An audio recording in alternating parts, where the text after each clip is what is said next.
నాయుడు గారు ఏం చెప్తున్నారో మొత్తం అవి వేయడంలో భాగంగా మిగిలినవన్నీ రొటీన్ మామూలు రొడ్డకొట్టుడు వరుసగా చెప్పే వాటి గురించి మాట్లాడట్లా. కానీ అవినీతి గురించి మాట్లాడినారు. జగన్మోహన్ రెడ్డి గారి ప్రభుత్వం వచ్చినప్పటి నుంచి అవినీతిలో కూరుకుపోయిందని, దానికి సంబంధించి మేము దీన్ని కూల్చేస్తాం కూటమి వచ్చని.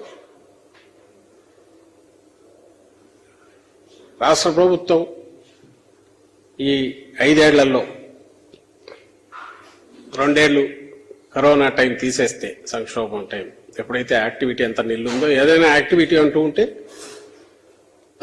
ప్రభుత్వం దానిని కరోనా మహమ్మారిని ఎదుర్కోవడానికి చేపట్టిన చర్యల మీద అయ్యే ఖర్చులు కానీ, ఆ టైంలో కూడా సంక్షేమ కార్యక్రమాలు వదలకుండా